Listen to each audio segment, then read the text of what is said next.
आज अभी सिद्धू मूसेवाला का जो कत्ल हुआ और जिस शूटर के ने इस बात को माना कि मैं इस बात की जिम्मेदार लेता हूं कि हम लोगों ने किया, हथियार हम देंगे। आप इस देश को किस तरफ लेके जाना चाहते हैं? इस सरकार का यही रवैया है, ये रातों रात कानून लाती है। बेरोजगारों का ध्यान भटकाने के लिए ये इस कानून को लाए हैं। ये अग्निपथ योजना नहीं, वास्तव में ये अग्निकुंड योजना है। जीएसटी में धोखा, किसान बिल में धोखा, युवाओं के साथ धोखा, ये लुटेरों की सरकार है।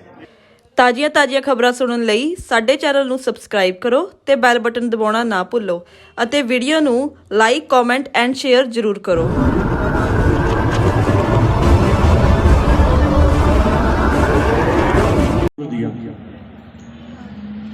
आज लोगों को बताया जा रहा है, एक जैसे धर्मेंद्र बजाज ने अभी कहा, आंकड़े बताए जा रहे हैं, इतना पैसा आएगा, 4 साल नौकरी करेंगे, इतना हो जाएगा। लोग बोल रहे पता नहीं, लाखों रुपए दे देगी सरकार, नौकरी भी मिलेगी।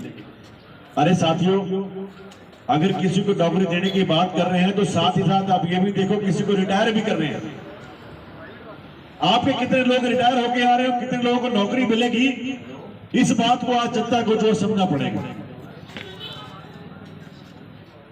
आज हिमाचल प्रदेश की बात करें, हिमाचल प्रदेश में अभी वो मुद्दा ज्वलंत मुद्दा है कि किस तरह से बच्चों के साथ खिलवाड़ किया गया। हमारे पेपर लीक हुआ, पेपर लीक में किस तरह से लोगों से 3 लाख से लेकर 8 लाख रुपए तक उस पेपर का लिया गया। आज वो लड़के जो मेहनत करके पास हुए थे, मगर वहां पर भी हेराफेरी की गई और पुलिस की भर्ती जो है वो कैंसिल हो गई।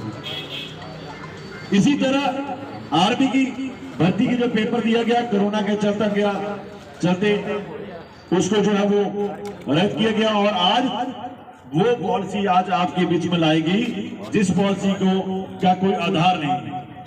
कहा जा रहा है 4 साल के बाद जो है वो आपको रिटायरमेंट मिल जाएगी, 4 साल में आपको इतना पैसा मिल जाएगा, 4 साल के बाद आपको इतना रोजगार मिलेगा, इतने लोग रिटायर हो जाएंगे और इतने लोग आ जाएंगे। आपको भी बताया किस तरह से सेना में जो है एक पदवी जब मिलती है तो कितने साल की ट्रेनिंग करने के बाद, जो कितने साल लगाने के बाद आदमी उस रैंक के ऊपर पहुंचता है। जब गांव में जब आता है तब बताते हैं कि सूबेदार साहब आ रहे हैं। आज 3 साल में आप हर किसी की कोई प्रमोशन नहीं होगी, किसी को कोई रैंक नहीं मिलेगा। एक ही बात कह रहे हैं कि ट्रेन किया जाएगा और मुकाबला किसके साथ किया जा रहा है? उन देशों के साथ। देश की आबादी जो है हमारे दिल्ली शहर से भी कम है। आज अभी सिद्धू मूसेवाला का जो कत्ल हुआ और जिस शूटर के ने इस बात को माना कि मैं इस बात की जिम्मेदार लेता हूं कि हम लोगों ने किया, उस व्यक्ति के नीचे 600 लोग जो शूटर काम कर रहे हैं। आज सेना में 4 साल की नौकरी करने के बाद कुछ नहीं देंगे, इस देश में ये देंगे शूटर। सेना की भर्ती कराकर जो है वो बच्चों को छोड़ दिया जाएगा कि 21 साल में अब जाओ, अब जाके जो है अपने काम करो, कब्जे करो, गुंडागर्दी करो, हथियार हम देंगे। आप इस देश को किस तरफ लेके जाना चाहते हैं? कभी आप हिंदुत्व के ऊपर लड़ा रहे हैं और मैं हैरान हूं कि आज मैं सुबह सोशल मीडिया में पढ़ रहा था, हमारे स्थानीय विधायक जिनको हमारी जनता ने 4 बार जिता के यहां से भेजा, वो बहुत बड़े शब्दों में लिख रहे हैं ये जो आज सेना की पॉलिसी आई है मैं इसका समर्थन करता हूं और ये समर्थन करता हूं और मैं ये पॉलिसी बहुत बड़ी है, पुडलैंड से बहुत लोगों को रोजगार मिलेंगे। 20 साल में रोजगार दे नहीं पाए, अब इनकी आंख हो गई कि अब सेना की जो भर्ती निकलेगी मैं उसमें करवाऊंगा। कांग्रेस सरकार किसका विरोध कर रही है, अग्निपथ का या अग्निवीर का?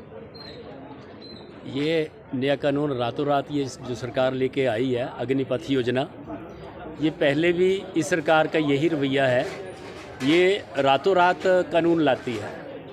इससे पहले भी जो नोटबंदी का कानून रातों रात लाया, किसानों के काले कानून जो किसानों पर थोपे वो भी रातों रात लाए। पहले जो कानून बनते थे उन पर कमेटियाँ बनती थी, मंथन होता था, उसके बाद संसद में बहस होती थी, परंतु फिर वो कानून पास होता था। इस सरकार का रवैया तानाशाही रहा है।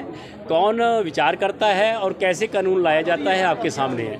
ये तुरंत कानून लाया गया, ये क्यों लाया गया, इसके पीछे कारण है क्योंकि आज बेरोजगार नौजवान वो नौकरी के लिए तरस रहा है और बेरोजगारी बढ़ती जा रही है। तो बेरोजगारों का ध्यान भटकाने के लिए ये इस कानून को लाए हैं कि बेरोजगारों को हम इस तरफ लगा दें कि आपको हम रोज़गार देने वाले हैं, परंतु ये तो बेरोजगार लोगों को ये गुमराह कर रहे हैं, खिलवाड़ कर रहे हैं और उनके भविष्य अंधकार कर रहे हैं। ये उनको भविष्य के साथ ये अग्निपथ योजना नहीं, वास्तव में ये अग्निकुंड योजना है।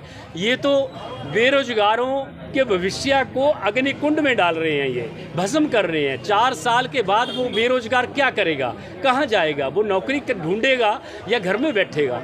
इसलिए ये सरकार मुद्दों से ध्यान हटाने के लिए जो सरकार का विरोध हो रहा है, इसलिए इस कानून को लाई है। किसानों के खिलाफ जो कानून लाया था, किसानों ने संघर्ष किया, शहादतें दी, वो भी वापस लेना पड़ा इनको। और ये कानून जो भी ये अग्निपथ योजना लाई है, बेरोजगारों नौजवानों के खिलाफ है और नौजवान ही क्रांति लाते हैं। इस मुद्दे के लिए अगर इस सरकार ने इसको तुरंत वापस नहीं लिया तो ये बहुत जल्दी बहुत बड़ा आंदोलन खड़ा होगा और इसको भी वापस लेना पड़ेगा इनको। विपू जी ने आरोप लगाया कि सीधा सीधा आरोप बीजेपी ये है कि भी बंदूक तो होगी पर गोली किस तरफ चलेगी, ये कहना नामुमकिन है। इसके ऊपर आप क्या कहते हैं? ये जो सरकार है ये धोखेबाजों की सरकार है। जीएसटी में धोखा, किसान बिल में धोखा, युवाओं के साथ धोखा, ये लुटेरों की सरकार है। यहाँ ये जो काम कर रही है, विवेक जी ने बताया, ये ईडी किसके लिए? सिर्फ कांग्रेस के लिए। क्या भारतीय जनता पार्टी को पूछा कभी किसी ने? 8 सालों में इन्होंने पूछा उस सरकार को कि आप क्या कर रहे हैं? ये सिर्फ ईडी हमारे राष्ट्रीय नेताओं के लिए। ये जो सरकार है जुमलेबाजों की सरकार है, धोखेबाजों की सरकार है। ये सरकार युवाओं के साथ बहुत बड़ा धोखा कर रही है। उस धोखे का जवाब युवा इनको बहुत जल्दी देने वाले हैं। और इनको क्या कांग्रेस पार्टी 15 लाख रुपए भूल चुकी है? नो, बिल्कुल नहीं। जो इन्होंने कहा था कि 15-15 लाख दे, ये तो कुछ भी नहीं किया इन्होंने। जो 2 करोड़ रोजगार की बात की, कोई रोजगार नहीं दिया इन्होंने सिर्फ लोगों के साथ धोखा किया। ये धोखाबाजों की सरकार है। इनको धोखे का जवाब अब कांग्रेस पार्टी जो है विधानसभा के चुनाव में दे देगी। हुलैर से पिछले 32.5 सालों के बाद हमारा कांग्रेस का विधायक होगा, कांग्रेस की सरकार बनेगी और इनको वो जवाब हम दे देंगे। जिस तरह से आपने कहा कि कांग्रेस का विधायक होगा, आप भी टिकट की दावेदारी ठोक रहे हैं। टिकट की दावेदारी सबका हक है और पार्टी जिसको टिकट देगी हम सब उसके साथ चलेंगे। आप एक फौजी हैं और फौजियों के विरुद्ध ये कानून बनाया गया, क्या कहना चाहते हैं? युवाओं के साथ क्या धोखा हो रहा है सच में? सबसे बड़ा धोखा तो देश के साथ हो रहा है। इस देश को बनाने में लोगों ने 47 में शहादतें दी, सेना ने 62 में शहादतें दी, 65 में शहादतें दी, 71 की लड़ाई में शहादतें दी, कारगिल की लड़ाई में शहादतें दी, J&K में लगातार शहादतें दे रहे हैं। इस देश में कहीं अलगाववाद है, कहीं फ़िरका परस्ती है, कहीं उग्रवाद है। इन सब से निपटने के लिए और तो और छोड़िए, एड टू सिविल अथॉरिटी, जिसका मायना है कहीं पे तूफ़ान आ जाए, कहीं पे बाढ़ आ जाए, कहीं पे भूकंप आ जाए, तब भी सेना को इस्तेमाल किया जाता है। उस सब की ट्रेनिंग के लिए समय लगता है। ये 3 साल में, 4 साल में ये फौजी तैयार नहीं कर रहे हैं, ये देश के साथ एक भद्दा मजाक कर रहे हैं। अच्छा सर, जैसा कि अभी कुतलहड़ अध्यक्ष ने आरोप लगाया कि ये शूटर तैयार किए जाएंगे, क्या वाकई में ऐसा होने वाला है भविष्य में? देखिए, उनको सिर्फ गोली चलाना सिखाया जाएगा। इसके साथ कई चीज़ें और कनेक्टेड हैं। टैक्टिक्स होता है, मान लिया सामने कोई पहाड़ी है, वहाँ पे दुश्मन ने कब्जा कर रखा है, जो कि आपने भली भांति कारगिल की लड़ाई में देखा है। तो फौजी एकदम से नहीं सीखते, इसको सिखाने के लिए ढेरों सारी किताबें फौज में तैयार कर रखी हैं। जो एक वेपन जो है, चाहे वो राइफ़ल है, चाहे वो पिस्टल है, चाहे वो LMG है, चाहे वो कार्बाइन है, सबको चलाने के लिए अलग अलग किताबें हैं। और हर एक का कोर्स जो है 1 महीना, 2 महीने, 3 महीने, मोटर का कोर्स 3 महीने, ऐसे कोर्सेज हैं कि जो करने पड़ते हैं, तब जाके शख्स जो है वो तैयार होता है। यहाँ सिर्फ एक राइफ़ल हाथ में थमा दी कि 10 गोली चला दो तो शूटर ही तैयार होगा, फौजी तैयार नहीं हो पाएगा। अच्छा सर, सरकार आरोप लगा रही है कि विपक्ष युवाओं को भड़का रहा है, तो क्या कहना चाहते हैं आप सरकार के सवाल पर? देखिए, युवाओं को भड़का नहीं रहा है। अगर हम नहीं लड़ेंगे तो युवा साथियों के लिए कौन लड़ेगा?